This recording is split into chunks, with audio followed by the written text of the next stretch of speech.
job. The doctors are absolutely unbelievable, the job they do. So we were having a little meeting, and at the same time, we're signing some very important legislation, what will become legislation, and right now it's an executive order, and having to do mostly with education. We have our Secretary of Education, Linda McMahon, who's been so incredible over the last few weeks. I've been watching her on television. I'd like to tell her she could do better, but she can't. She can't do any better. So I want to thank you, Linda. Fantastic. And we also have Commerce, and we have Labor with us today, and you have been, thank you, Laura, very much. And thank you, Mr. Howard, thank you very much. And we'll take some questions after we're finished. Maybe I'll ask Will to step forward, and you can go through some of these. Yes, Also, sir. Lindsay, you work with Will, two very talented lawyers, as you all know by now. Thank you, Mr. And President. we'll go through them. And Linda, why don't you come over here? In fact, why don't the three of you come over here? We also have a special guest with us today, sir. Oh, that's right. Annette Albright. Where is Annette? Annette Albright. Charlotte Mecklenburg, school teacher. Very special one. Thank you very much. Thank you. It's a great honor to have you. Got all sorts of awards for talent. That's good. Thank you very much for being with us. Appreciate it. Thank you. Okay, please. Sir, the first executive order we have prepared for your attention, there are currently laws on the books requiring certain disclosures of universities when they accept large foreign gifts. We believe that certain universities, including, for example, Harvard, have routinely violated this law, and this law has not been effectively enforced. So this executive order charges your departments and agencies with enforcing the laws on the books with respect to foreign gifts to American universities. Okay, thank you. Thank you very much. We'll put it right here. Next for you, sir, university accreditation is currently a process controlled by a number of third-party organizations. That's by statute, by law. Many of those third-party accreditors have relied on sort of woke ideology to accredit universities instead of accrediting based on merit and performance. This executive order affects a number of changes to the university accreditation process, also applies to law schools and other sort of graduate programs. But the basic idea is to force accreditation to be focused on the merit and the actual results that these universities are providing, as opposed to how woke these universities have gotten. So we're setting up new accreditation pathways. We're charging the Department of Education to really look holistically at this accreditation mess and hopefully make it much better. Will we look into the past people that they've taken? For instance, I hear all about certain great schools, and then we read where they're going to teach people basic math that we can all do very easily, but they can't do. They're, going to the top school, and they come out with a program of teaching basic math to somebody that got into a Harvard or a Princeton or a Yale. Is that part of this? When universities are not performing appropriately, whether that's in admissions or whether that's in their actual instructional activities, that's certainly something that accreditors should be considering, that right now we believe they're not doing a good enough job of, and I think Secretary McMahon could probably speak to that better than I could. So they're allowing people into school that can't do math, and yet kids who've worked really hard and number one in their class in a high school someplace in New Jersey or in Mississippi, they can't get into the best schools. What is that all about? Yeah, and I think that gets to your policy, sir, of meritocracy, that we should be looking at those who have real merit to get in, and we have to look harder at those universities that aren't enforcing that. Okay, thank you. And this pretty much does it, right? Yes, sir. Thank you.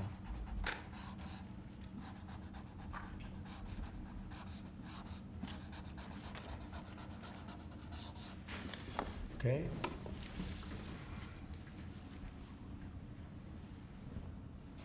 Thank you. Sir, during your first administration, you made promoting historically black colleges and universities, HBCUs, a major priority. This executive order takes existing law on HBCUs and brings it into effect. We're going to be setting up a White House initiative on HBCUs. The basic idea here is making sure that every aspect of your administration is working to ensure that HBCUs are able to do their job as effectively and as efficiently as possible. Okay.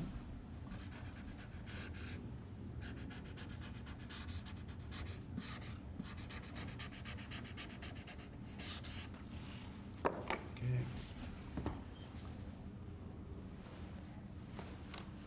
All right. This next executive order relates to artificial intelligence education, sir. You've obviously done a lot in the artificial intelligence space already.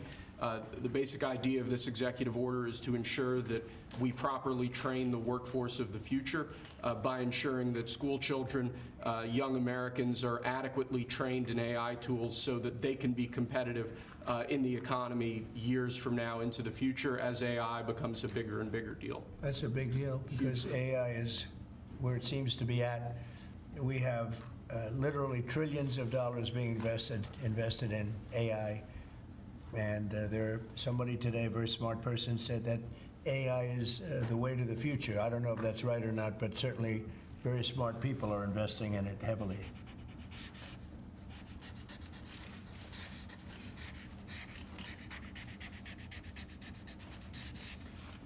Good.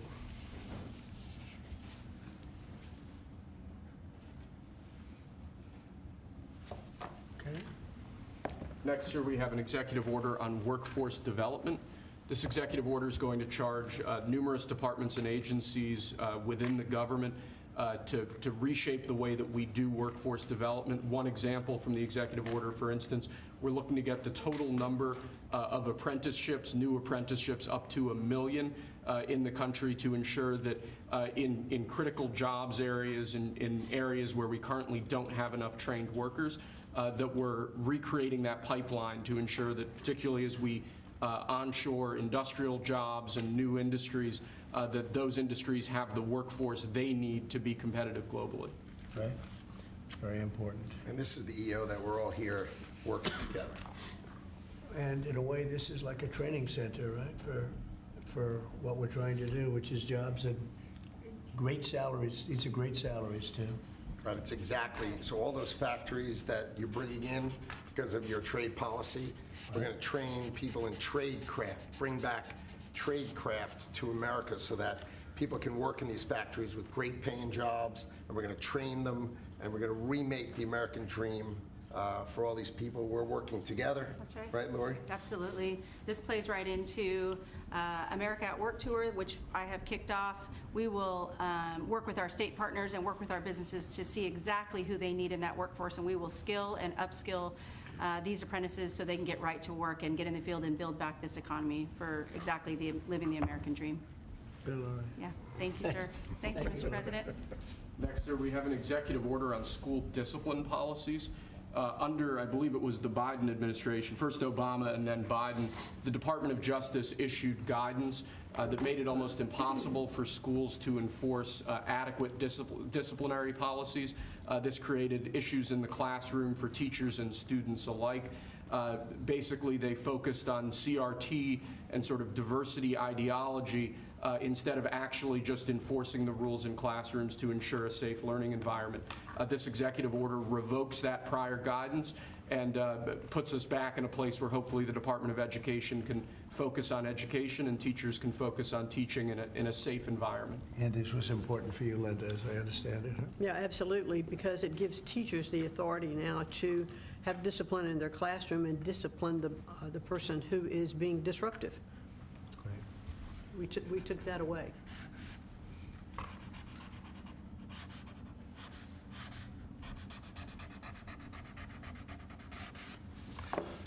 Okay.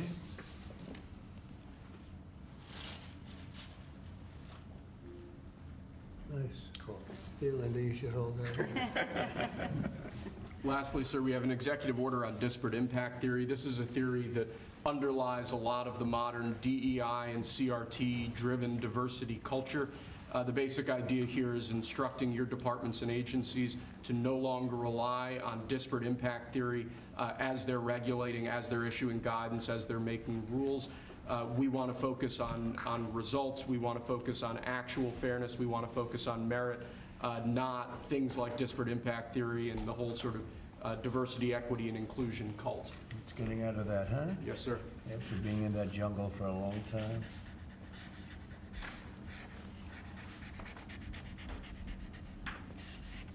Okay. Thank you. Very good job. Thank you, sir. Very much. Appreciate it. Very much. Would you like to introduce again Annette, and perhaps Annette wants to say something having to do with that? To Annette ask is her. right here. Yes, Annette, yes, please come over. Would you like to have some comments to make? I know you're a former Charlotte Mecklenburg school teacher. I'm a North Carolina girl, so Yes, it's nice New to Bern. see you. Yes, from Yes. New Bern. Yes. Thank you so much for having me. Thank you so much. I am so honored to be here. This has been an 8-year journey for me to raise awareness to the violence that's in public schools and the critical need to address violence in public schools. Again, been doing it 8 years because most administrations like to keep the violence hidden. We have 3 students that should be here with us today. We have Austin McCalf, I'm sorry if I say his name wrong, Serenity Baker, and Nizir Taylor from Charlotte, North Carolina, who was shot in the back as he was getting off of a school bus because they thought he was a part of a big brawl that happened inside a public high school. So this is very important and critical legislation that we have to keep our educators safe, we have to keep our students safe, and public schools have to be safe environments. So I think, like I said, I've done this journey alone, I've been on it, but I have a whole team behind me now. I spoke at the RNC, and I told millions that Donald Trump and his administration was going to make schools great again, and I feel that we're on the right path, and I'm just honored to be here. Thank you very much.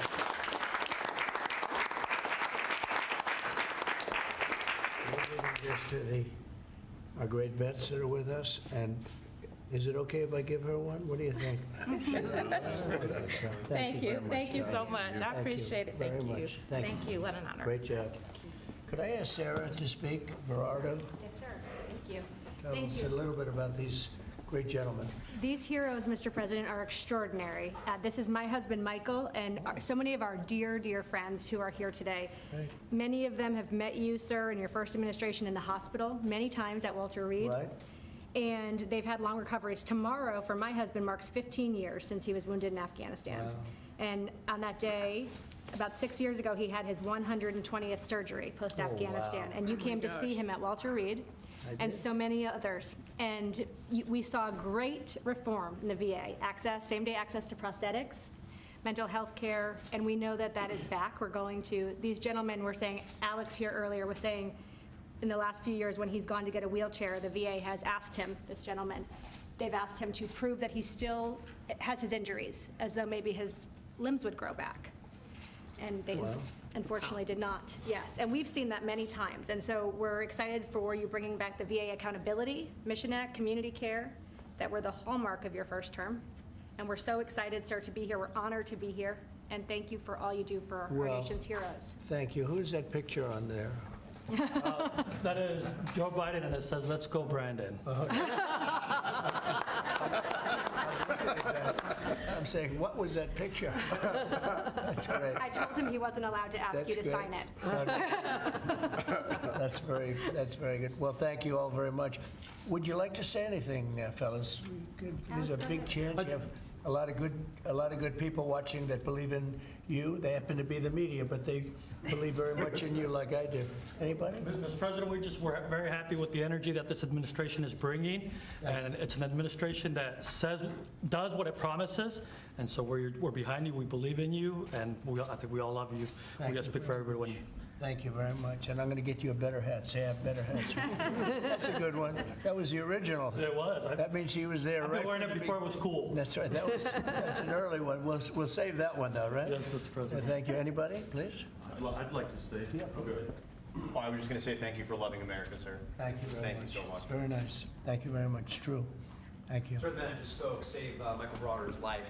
And of course, he goes immediately to say thank you, as he was the one that saved Michael Broder, put him in the helicopter, and got him off the combat zone. Wow. So the selflessness of these men is unspeakable. That's great. See ya. Yeah, he's Yep. alive because of that man right here. That's very good.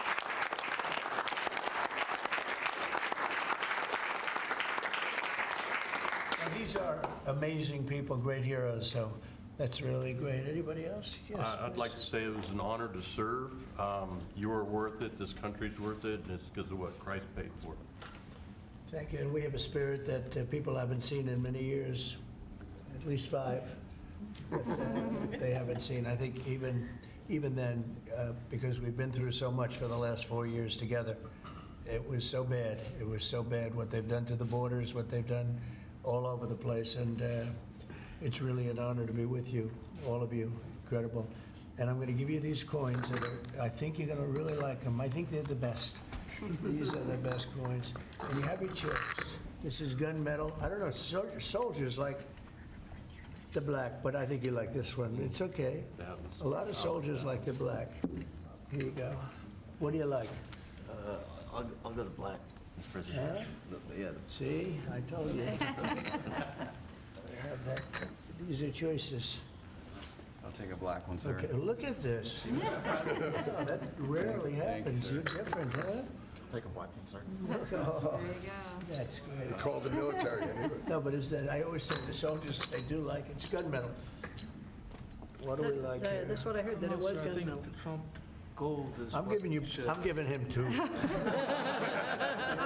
We have 3 girls, they're going to One for this fight. one right here. We'll get another one too. Okay. This is actually fun. I'll take the gold, Mr. President. Okay, I thought you were going to take that gold one. Okay, Gold one, sir. okay, you got it. I had an opportunity to sail across the Gulf of America 2 days after you named it right. Oh, wow, isn't that great? It's been an honor, and now people say it routinely. Yep. They don't even think about the other, they say it routinely. That's been a great honor for me. Okay, Take a gold one, sir. okay.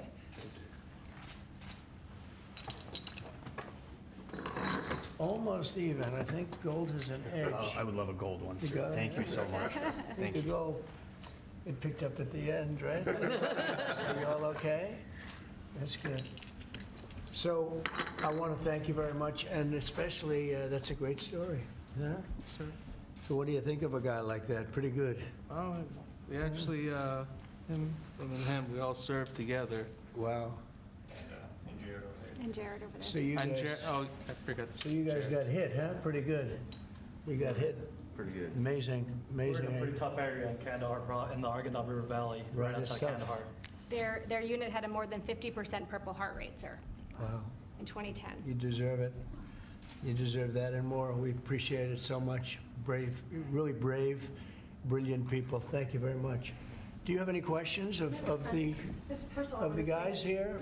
I want to say President. thank you to the veterans who are here. Thank you so much for defending us. And then I wanted to ask you, Mr. President, because you said you want to bring the tariffs on China down soon. How soon do you want to bring the tariffs on Chinese goods Well, that down? depends on them. We have a situation where we have a very, very great place. It's called the United States of America, and it's been ripped off for years and years. These people know it. We talked about it before you came in. We've been ripped off by every country in the world practically, and friend and foe.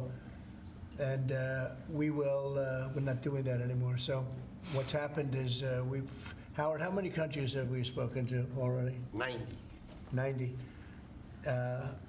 And they all want to make deals, and we're going to make deals, but they're going to be fair deals. They're not going to be rip-off deals. And, you know, we were losing almost $5 billion a year. No country can do that. And now we have it down almost to even, maybe even better than even, because of the tariffs on cars and aluminum and steel. We have tariffs 25% on cars, aluminum and steel. There's a rush to build new steel plants, a rush to build new aluminum plants, and a biggest rush I've ever seen, that we've ever seen, to build car plants. We have like 11 of them or something, big ones, where you guys maybe work. Maybe you won't want to work, you'll do something else instead of that. But if you like cars, you'd like to work at one of these plants, the biggest plants in the world. 3 of them have left Mexico before construction started, 1 of them during construction, and they're coming to this country. They're coming back. Don't forget, and we get along great with Mexico, but Mexico took 32% of our car building business. So it's amazing what's happened. Remember this number, anywhere from $3 to $5 billion a day. That's not $1 million, that's $1 billion a day. Nobody can even imagine it. And that's what we were losing. And, you know, hence we have $36 trillion in debt and everything else. And in the end, I think what's going to happen is we're going to have great deals. And by the way, if we don't have a deal with a company or a country, we're going to set the tariff. We just set the tariff. It's something that we think that will happen, I'd say, over the next couple of weeks. Wouldn't you say? I think so. Over the next 2-3 weeks. We'll be setting the number. For and China. We're going to pick, could be for China too, could be for China. We're dealing with almost all of them. Too many to fully deal with, but we're going to be fair to them. But we're dealing with a lot of countries right now, and could be with China, but maybe we'll make a special, you know, a deal, and we'll see what it will be. Right now it's 145%. That's very high. It got there because of the fentanyl.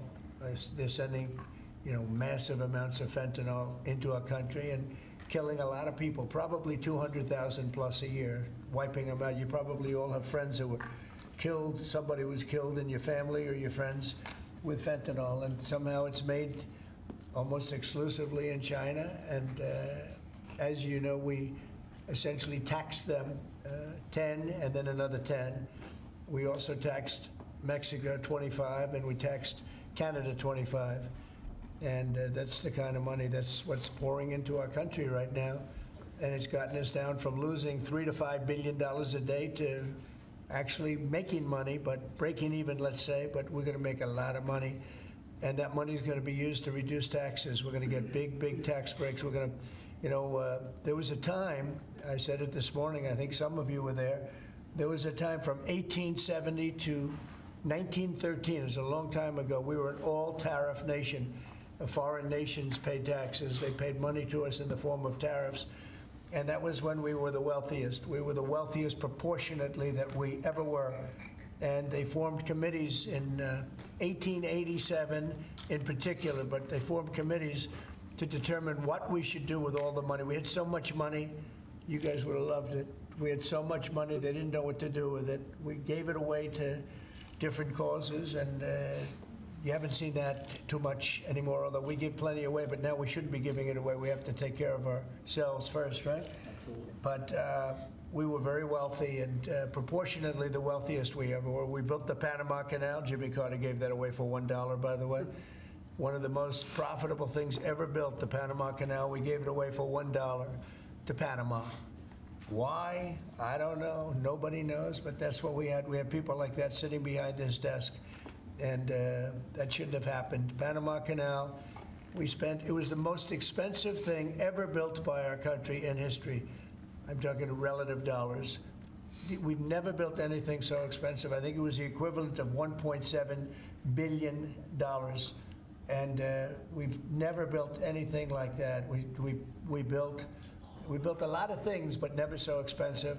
Then we started building other things. We had a lot of money to do it, all based on foreign countries coming in and paying us tariffs. And we're doing that again, and I think we're going to make so much that we're going to be able to reduce taxes in this country by a lot. And we're also going to treat those countries very fairly. But if we don't make a deal, which is possible, we're going to just set the price. Because you remember, they have to come in, they want to come in here, and they want to do business with the United States.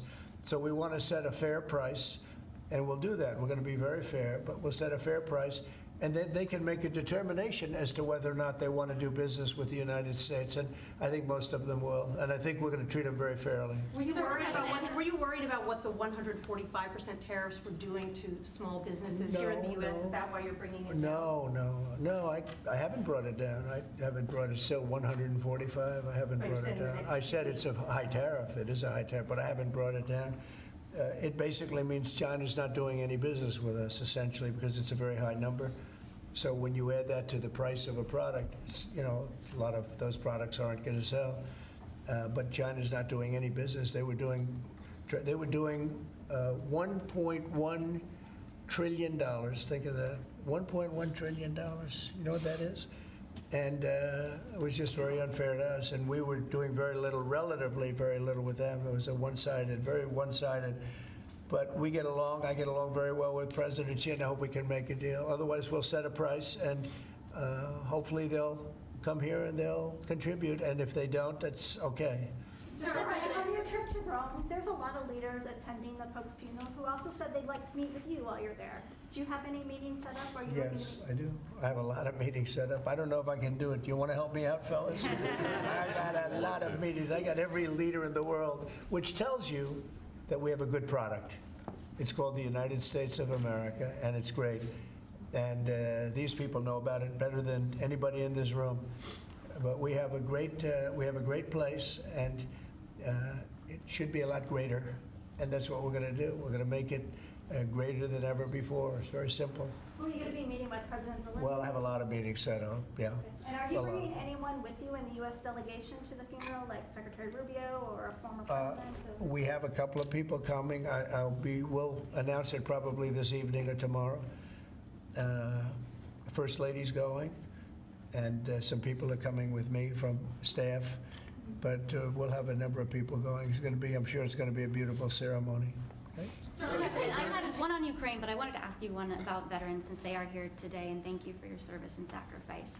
I wanted to ask you about the cuts that have been made, including with the VA. Can you assure that veterans like these men here, those that have been suffering from mental health issues or burn pits, for example, will be taken care of? Yeah, very much so. In fact, they will tell you it's been better with me than any president in history. We had a 92% approval rating, which is unheard of, up 50 points from the previous administration in my first 4 years, and we're doing better now. And in fact, now they have something, the call-in doctor stuff, where it's really become, modernized and great. We don't have to go and travel sometimes long distances to get to a clinic or get to the VA.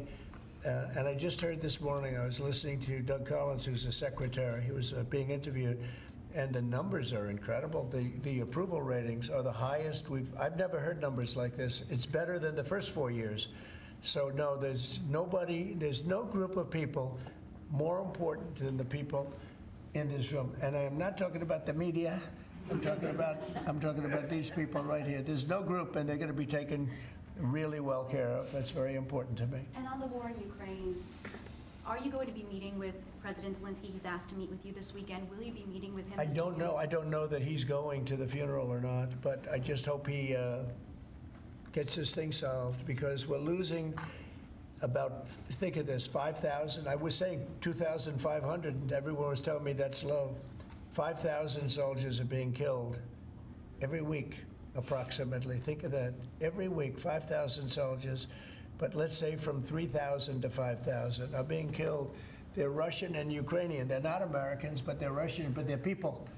And they're humans. They're human beings. They have families. They wave goodbye to their son, and then they get a call that the son's no longer there. It's a vicious war, and if I can help solve it, we're not losing our soldiers, but we're losing soldiers, a lot of people.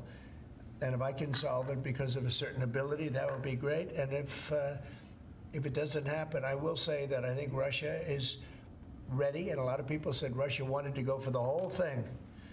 And I think we have a deal with Russia. We have to get a deal with Zelensky, and I hope that Zelensky, I thought it might be easier to deal with Zelensky. So far it's been harder, but that's okay. It's all right. But I think we have a deal with both. I hope they do it, because I'm looking to save. And, we spend a lot of money, but this is about a lot of humanity. This is the worst. I get the pictures, the satellite pictures. I've never seen anything like it, of the fields after some of these battles. It's horrible that it's going for nothing. We would have never had this problem. You would have never had that war if I were president. I guarantee you that. And for 4 years, you didn't have it. Are you going to meet with Vladimir Putin? Please. Are you going to meet with Vladimir Putin I will be meeting in with Saudi Arabia? It's possible, but most likely not. I think we'll meet with him shortly thereafter, though. What is Mr. Mr. President, Wickoff thank going to you. present to the? Federal Reserve Chairman Please. Jerome Powell, during the Biden administration in the campaign, with inflation raging, he lowered interest rates 2 times. That's right. Now, with 2 consecutive months of inflation being down, all economic theory you learned in the 8th grade says it's time to cut rates when inflation is down. You're right. He's not done that. Have you had any direct conversation with him? No, I haven't. I haven't called him. I might call him. I haven't called him, but I believe he's making a mistake by not lowering interest rates. And I think as well as we're doing, we'd do much better. He's keeping rates too high. He historically has been late, except when it came to Biden. He was recommended by a certain person that I'm not particularly happy with, but he will hopefully do the right thing. The right thing is to lower interest rates, so we'll see what happens. I think we're sitting on something that's going to be very good. With all the tariff money starting to come in, our country's going to be doing really well, and hopefully we don't have inflation. Groceries are down. When I first came in, you people were there. They hit me with the first day that I was president. Somebody started screaming at me that eggs are up. I said, I just got here. And in the first week, they were going crazy. You remember that, Linda? Yes. They were going crazy. They're saying, egg prices are too. I said, I'm here for 1 week. Just leave me alone. This is the fake news media. And I said, what can I tell you? But Brooke Rollins, our Secretary of Agriculture, and a group working with her have done an amazing job. And egg prices have gone down 87%. Energy now is down $65 a barrel. They have some energy selling gasoline for less than $2 in a couple of states. In Alabama, a couple of great states, but all over the country, it's way down from what it was 6 months ago, 3 months ago. And that has a lot to do with the war. When Biden allowed energy to skyrocket, it just skyrocketed. It was out of control. Russia made a lot more money because they make their money on energy. And I kept saying, he supposedly wants to end the war, but he lets energy go out of control. Well, I've gotten it. We are drilling like crazy right now, and we have it down to $65 a barrel. It went up to almost $100 a barrel. And at that number, Putin and Russia made a lot of money. So I think one of the reasons, I think he has a certain respect for me.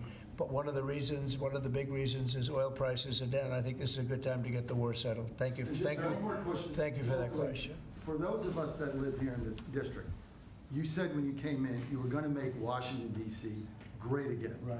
One of the issues we've got right now is we understand there might be an imminent deal between the owner of the Washington football team, whatever you want to call them now, Commanders, and locally in getting the Redskins back to D.C. and RFK Stadium. That's on federal property. Right. Are you going to be involved in that negotiation? Yeah. And would one of the stipulations be they change their name back to the Redskins? Oh, I say, well, that's a little bit, nobody's asked me that one. Look, I think when the Indian population is a great part of this country, a great heritage. And we were talking about Massapequa, Long Island, the Chiefs, they call themselves the Chiefs, or the Kansas City Chiefs. They're not changing their name. A great team, great people, great owners, great coach and quarterback. I love the quarterback, like his girlfriend too, and his wife. His wife is great. She's been a big fan. His quarterback's mother is incredible. I like that team. They're called the Chiefs, and frankly, I see nothing wrong with it. They call them the Warriors, and not that team, but a lot of other teams, and all of these Indian surnames and different names. And I'm saying that I think that's a positive thing. And when you go back to Indians, they poll this. They don't know why these names are being taken off. They're trying to. I think it's degrading to the Indian population, and it's a great population, and they like when they're called by various names. Now, Washington. The Redskins, perhaps that's a little bit different, but I can tell you that I spoke to people of Indian heritage that love that name and they love that team, and I think it's I think it's a superior name to what they have right now, and it had heritage behind it. It had something special. But a lot of the names having to do with, different places, not just Indians, but I think they changed the name of the Cleveland Indians. Why would you take the name Indians off the Cleveland Indians? And now it's called the Cleveland something else. Right? Guardians, it just doesn't make sense to me. So, we're about bringing common sense back to this country. And it may be popular or unpopular what I'm saying and I've just said to you. See, he's a nice guy. He got a lot out of me on this one, but I think most people agree with me. I think it really is demeaning to Indians. But to change the name of the Cleveland Indians as an example to the Cleveland Guardians is not the same, and I'm sure it has an impact on the team. Please. Sir, thank you, sir. Elon Musk said he'll be stepping back from his work with DoGE a little bit and only dedicating maybe a day or two a week to it. How long would you like to see that continue, and how involved would you like to see him continue to be after? Well, first of all, I can't speak more highly about any individual. He's an incredible guy. He's a brilliant guy. He's a wonderful person. I've seen him with his family. I've seen him with a lot of his children. He's got a lot of children. He treats them good. He loves his children. But he's a brilliant guy, and he was a tremendous help, both in the campaign and in what he's done with DoGE.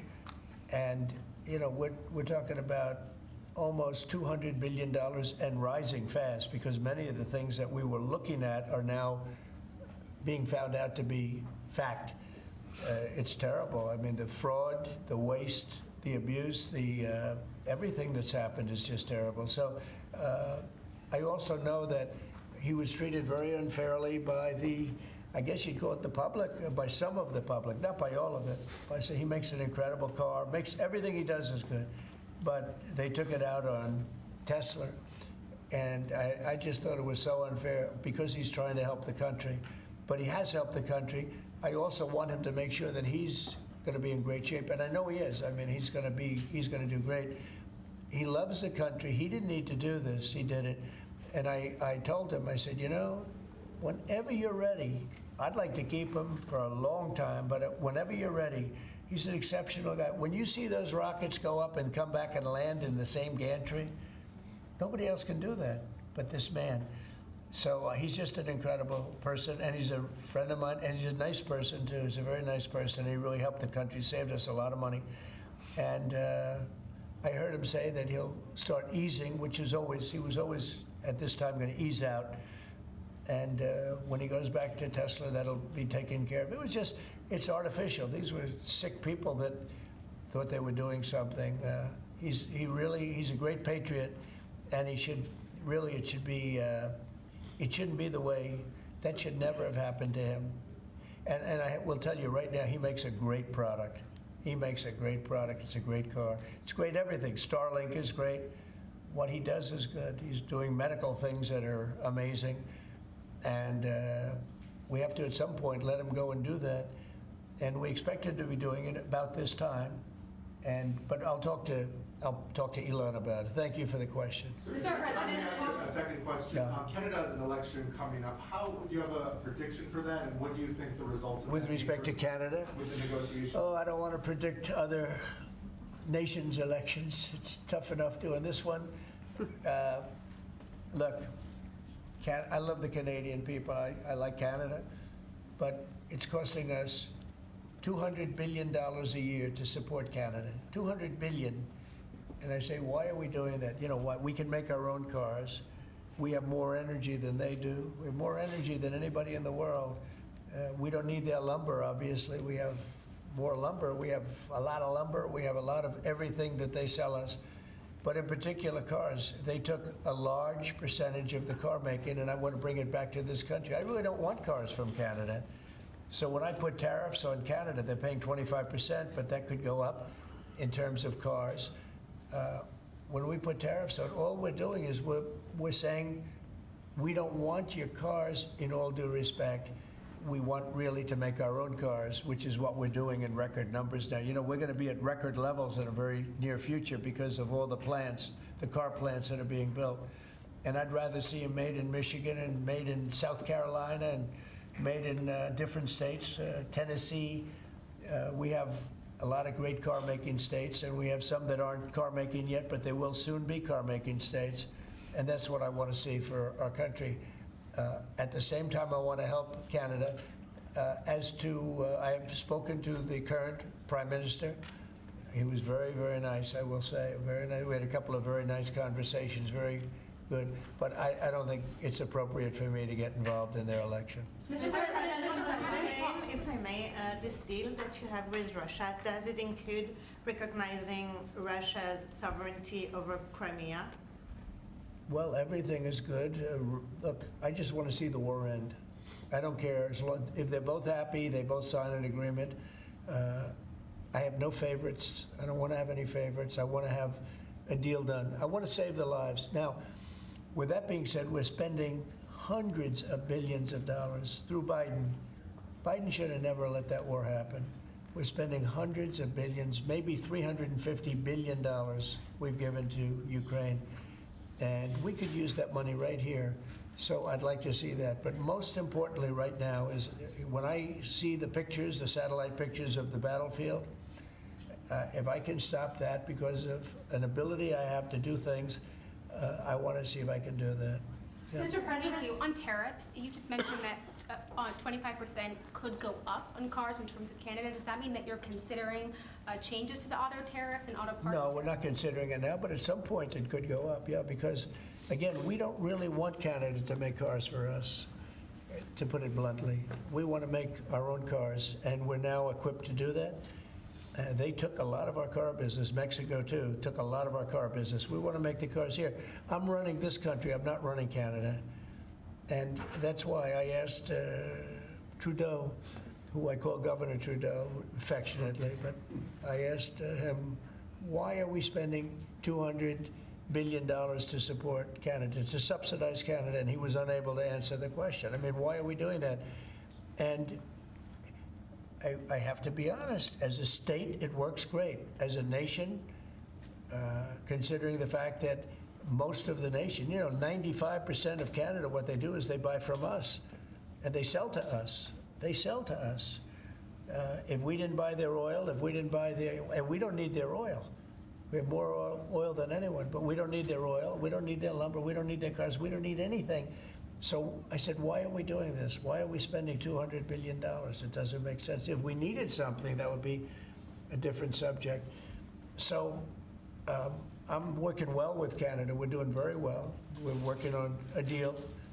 We'll see what happens. But again, why, representing this country, why are we spending $200 billion to support and subsidize another country? Because if they didn't have us, and if we didn't spend that money, as Trudeau told me, they would cease to exist. He said that to me. They would cease to exist, which is true, certainly as a country. And then on tourism, there's been a steep drop-off in international travel to the United States. It was down 12% last month, down even more from Western Europe. Why do you think that there are fewer people suddenly who want to travel to the United States? Well, there could be a little, there's a little nationalism there, I guess, perhaps. It's not a big deal, but, with the dollar being where it is, because, China would always fight for having a low dollar. Japan would always fight for having a low dollar, meaning a low yen, or in the case of China, the yuan. They'd always want to have, I'd speak to President Xi a lot. I'd say it's unfair that your yuan is so low. I'd call up a great man, Prime Minister Abe, great man, Shinzo, who was unfortunately assassinated.